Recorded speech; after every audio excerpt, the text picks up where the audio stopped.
اور میرے ساتھ کسی کو شریک نہ کیا ہو تو میں اتنی ہی مغفرت لے کر تیرے پاس آؤں گا، اور یہ ہے ہمارے رب کی بڑائی اور غفارت کی شان۔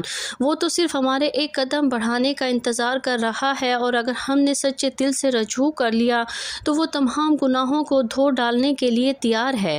اب جب ہم نے اپنے رب کی شان کریمی کو سمجھ لیا تو ہمیں یہ بھی جاننا چاہیے کہ اس سے تعلق کیسے جوڑا جائے، کیونکہ تعلق جوڑتے ہی ہر مشکل، ہر پریشانی ختم ہو جائے گی۔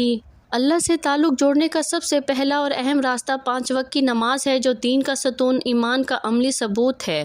محترم ناظرین، اسلام کی روح عبادت اور ذکر الہی میں پنہاں ہے۔ تلاوت قرآن، اللہ تعالیٰ کا ذکر، اس کی حمد و ثنا اور تسبیحات اللہ تعالیٰ کے ذکر کی سب سے اعلیٰ صورتیں ہیں۔ کچھ لمحات ایسے ہوتے ہیں جو اللہ کے ہاں خاص فضیلت رکھتے ہیں، اور انہی میں سے ایک وقت عصر کا وقت ہے۔ عصر کے وقت آسمان پر سورج اپنی منزل کے آخری کنارے کی طرف بڑھ رہا ہوتا ہے، دنیا کی رونقیں تھمنے لگتی ہے، فضا میں خاص خاموشی چھا جاتی ہے۔ یہی وہ لمحہ ہے جب دلوں کے دروازے ذکر الہی کے لیے سب سے زیادہ نرم ہو جاتے ہیں۔ اسی ساتھ میں عرش کے فیصلے کے وقت جب کوئی اخلاص نیت سے یہ تسبیح پڑھنا شروع کرتا ہے تو رحمت الہی کے دروازے اس کے لیے کھلنے لگتے ہیں، اس کی ہر مصیبت، ہر مشکل منٹوں میں ختم ہو جاتی ہے، اس کے گرد فرشتے حصار قائم کر لیتے ہیں، وہ اللہ تعالیٰ کی حفاظت میں آ جاتا ہے اور شیطان اس کے قریب بھی نہیں آ سکتا۔ حدیث مبارکہ میں یہ بات بار بار بیان ہوئی ہے کہ اللہ کا ذکر اور تسبیحات سے نہ صرف بندے کا دل منور ہوتا ہے بلکہ اس کی تمام مشکلات اور پریشانیاں دور ہو جاتی ہیں۔ حضور اقدس صلی اللہ علیہ وآلہ وسلم نے فرمایا، اپنے گھروں کو قبروں کی مانند نہ بناؤ بلکہ ان میں قرآن کی تلاوت، تسبیحات اور ذکر و اذکار کیا کرو، کیونکہ وہ گھر جس میں یہ عمل کیے جاتے ہیں وہاں اہل آسمان کے لیے گھر نور کی طرح چمکتا ہے جیسے زمین والوں کے لیے آسمان کے ستارے۔ عصر کے وقت جب یہ تسبیح پڑھی جاتی ہے تو یہ وقت قبولیت دعا بھی ہوتا ہے، یہ عرش کے فیصلے کا وقت بھی ہوتا ہے۔ اس گھڑی میں بندہ اللہ کے قریب ترین ہوتا ہے، اس کی زبان سے نکلنے والا ہر کلمہ اللہ کے حضور خاص مقام رکھتا ہے۔ حضور اکرم صلی اللہ علیہ وآلہ وسلم کی زندگی اس بات کی عملی مثال ہے کہ کس طرح تسبیحات اور ذکر و اذکار سے تعلق انسان کی زندگی کو بدل دیتا ہے۔ آپ صلی اللہ علیہ وآلہ وسلم کی تعلیمات ہمیں یہ سکھاتی ہے کہ اللہ کا ذکر اور تسبیحات کو صرف زبان سے نہیں بلکہ دل سے پڑھا جائے۔ جب بندہ اللہ تعالیٰ کی حمد و ثنا اور اس کا ذکر اور اذکار کر کے اللہ کو یاد کرتا ہے تو اس پر خاص عنایات نازل ہوتی ہیں۔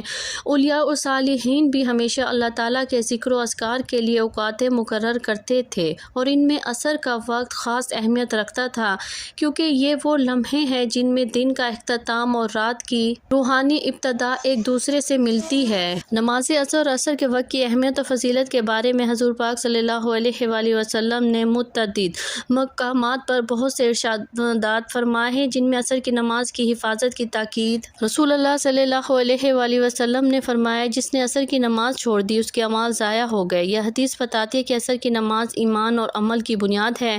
جو اس نماز کی پابندی کرتا ہے وہ گویا اپنے ایمان کی حفاظت کرتا ہے، اور جو اسے ترک کر دیتا ہے وہ اپنے نیک اعمال سے محروم ہو جاتا ہے۔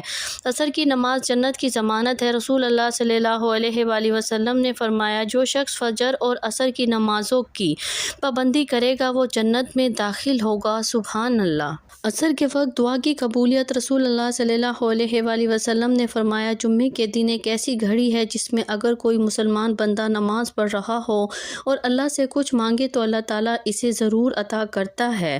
صحابہ کرام رضی اللہ عنہم نے فرمایا، یا رسول اللہ صلی اللہ علیہ وآلہ وسلم، وہ گھڑی کون سی ہے؟ آپ صلی اللہ علیہ وآلہ وسلم نے فرمایا، وہ عصر کے بعد کا وقت ہے۔ یہ حدیث بتاتی ہے خصوصاً جمعے کے دن عصر کے بعد دعا کی قبولیت کے خاص لمحات ہوتے ہیں۔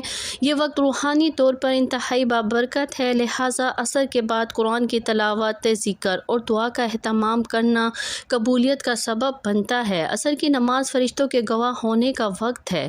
اگر آپ چاہتے ہیں کہ آپ کا دل نور و منور ہو جائے، آپ کے دل سے وسوسوں، اندھیرے اور غم کے بادل چھٹ جائیں اور آپ کی زندگی میں سکون آ جائے، تو آپ نے عرش کے فیصلے کے وقت یعنی عصر کے وقت اس عمل کو لازمی کرنا ہے، اور اس کے اثرات آپ خود دیکھیں گے۔ محترم ناظرین، اب جب وقت کی نزاکت ہم پر واضح ہو چکی ہے اور ہم یہ جان چکے ہیں کہ یہ وہ وقت ہے جب عرش کے فیصلے زمین پر نازل ہوتے ہیں، تو آئے اب ہم جانتے ہیں اس خاص تسبیح کے بارے میں، جسے عصر کے وقت پڑھنے سے اللہ تعالیٰ نے ہر مشکل کے خاتمے کی قسم جیسا زوردار وعدہ فرما دیا۔ آپ نے اس عمل کو پورے دھیان اور اللہ پر کامل یقین کے ساتھ سننا ہے، کیونکہ یہ عمل مختصر ضرور ہے مگر اس کی طاقت اور تاثیر غیر معمولی ہے۔ عمل کا کامل طریقہ یہ ہے کہ نماز عصر کے وقت اس عظیم اور طاقتور عمل کو کرنے کے لیے آپ نے سب سے پہلے خشوع و خضوع اور مکمل یکسوئی کے ساتھ نماز عصر ادا کر لینی ہے۔ اس کے بعد سجدے کی حالت میں خوب گڑ گڑا کر اپنے رب سے اپنی مشکلات کا ذکر کرنا ہے۔ اگر ممکن ہو تو 2 نفل کی ادائیگی کر کے آپ نے احتیاط کی شکل میں بیٹھ جانا ہے۔ پورا دھیان، پوری توجہ اور کامل یقین صرف اللہ رب العزت کی ذات پر مرکوز ہونا چاہیے، اور اپنے دل پہ یہ یقین رکھنا چاہیے کہ میرا رب میری ہر آواز سن رہا ہے، میری مشکل کو دور کرنے کی طاقت رکھتا ہے۔ اس کے بعد آپ نے اس عمل کو آغاز کرنا ہے۔ آپ نے پیارے آقا رسول اکرم صلی اللہ علیہ وآلہ وسلم کی ذات اقدس پر 3 مرتبہ درود ابراہیمی پڑھنا ہے، وہی درود جو ہم نماز میں پڑھتے ہیں۔ درود پاک وہ نورانی عمل ہے۔ ثواب کے طور پر میرے ساتھ 1 مرتبہ درود ابراہیمی پڑھ لیں۔ اللہم صلی علی محمد وعلی آل محمد کما صلیت علی ابراہیم وعلی آل ابراہیم انک حمید مجید۔ اللہم بارک علی محمد وعلی آل محمد کما بارکت علی ابراہیم وعلی آل ابراہیم انک حمید مجید۔ یہ درود پڑھتے ہی آپ کا پورا عمل اللہ کی بارگاہ میں قبولیت کا لباس پہن لے گا۔ جیسے ہی آپ درود پاک پڑھ لیں، اس کے فوراً بعد آپ نے اللہ رب العزت کے 99 بابرکت ناموں میں سے ایک بہت ہی عظیم نام یا رحمانوں کی مکمل ایک تسبیح پڑھ لینی ہے۔ یہ رحمان کے ذکر کی فضیلت کا کیا کہنا، یہ نام اللہ تعالیٰ کی وسیع رحمت کو ظاہر کرتا ہے۔ جب آپ اس نام کو عصر کے وقت پورے یقین کے ساتھ پکارتے ہیں تو آپ اللہ کی صفت کو متوجہ کرتے ہیں جس سے ساری کائنات سیراب ہو رہی ہے۔ یہ ذکر آپ کے دل کو سکون عطا کرتا ہے، آپ کے گناہوں کے بوجھ کو ہلکا کرتا ہے اور آپ کو اللہ کی دائمی رحمت میں لے آتا ہے۔ یا رحمانوں کی تسبیح مکمل کرنے کے بعد فوراً آپ نے قرآن کی سب سے چھوٹی اور سب سے بابرکت سورت کوثر کی 7 مرتبہ تلاوت کرنی ہے۔ یہ سورت مختصر ضرور ہے مگر طاقت اور تاثیر ایسی ہے کہ یہ ہر بدخواہ، ہر دشمن اور ہر رکاوٹ کو ختم کر دیتی ہے۔ الکوثر کا معنی ہے کثرت کی بھلائی، اور جب آپ اسے پڑھتے ہیں اللہ تعالیٰ آپ کو دنیا میں بھی اور ہر قسم کی بھلائی عطا فرماتے ہیں، اور آخرت میں بھی کوثر کے حوض کا وعدہ ہے۔ جب آپ نے یہ سورت مبارکہ پڑھ لینی ہے تو اس کے بعد دعائے یونس پڑھنی ہے، جس کے پڑھتے ہی حضرت یونس علیہ السلام کی سخت ترین مشکل کا خاتمہ ہو گیا۔ آپ نے لا الہ الا انت سبحانک انی کنت من الظالمین اس دعا کی مکمل ایک تسبیح پڑھ لینی ہے۔ اس تسبیح کی فضیلت کے بارے میں ہمارے نبی پاک صلی اللہ علیہ وآلہ وسلم نے فرمایا، جو مسلمان بھی اپنی کسی حاجت یا پریشانی میں یہ دعا کرے گا اللہ اسے ضرور قبول فرمائے گا۔ جب عرش کے فیصلے کے وقت اس تسبیح کو پڑھتے ہیں تو دل سے نکلے ہوئے یہ الفاظ سیدھے عرش الہی تک پہنچتے ہیں۔ یہ تسبیح آپ کی تمام مشکلات، پریشانیوں اور تنگیوں کو اس طرح ختم کر دیتی ہے جس طرح اس نے حضرت یونس علیہ السلام کو مچھلی کے پیٹ کی تاریکیوں سے نجات دی۔ جو ہی آپ یہ تسبیح 100 مرتبہ کی تعداد میں پڑھ لیں تو آخر میں آپ نے وہی درود پاک پڑھنا ہے جو شروع میں پڑھا تھا۔ محترم ناظرین، یہ عمل مختصر ضرور ہے مگر یہ اتنا طاقتور اور اتنا مؤثر ہے کہ جو لوگ بھی اسے اللہ پر کامل یقین اور بھروسے کے ساتھ ادا کر لیتے ہیں، اللہ کریم ان کی تمام مشکلات، تمام پریشانیاں اور غموں کو دور فرما دیتے ہیں۔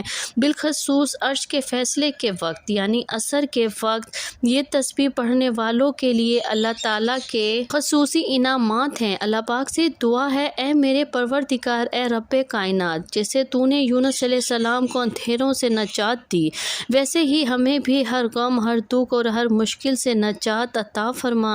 اے اللہ، ہمارے دلوں کے بوجھ ہلکا کر دے، ہماری دعاؤں کو قبول فرما اور ہمیں اپنی رحمت اور رضا کے سائے میں پناہ دے۔ اے سب سے زیادہ مہربان، ہمیں اپنی یاد میں سکون اور اپنے قرب میں راحت نصیب فرما۔ آمین یا رب العالمین۔ محترم ناظرین، اگر ویڈیو اچھی لگی ہو تو ویڈیو کو لائک کریں، دوستوں میں شیئر کریں، سبسکرائب کریں۔ محترم ناظرین، گزارش ہے کہ اپنے رزق میں برکت اور وسعت کے لیے اللہ تعالیٰ کے 99 ناموں میں سے کوئی ایک نام کمنٹ سیکشن میں ضرور شیئر کریں۔ اگلی ویڈیو کے لیے اجازت دیجیے۔ اللہ حافظ۔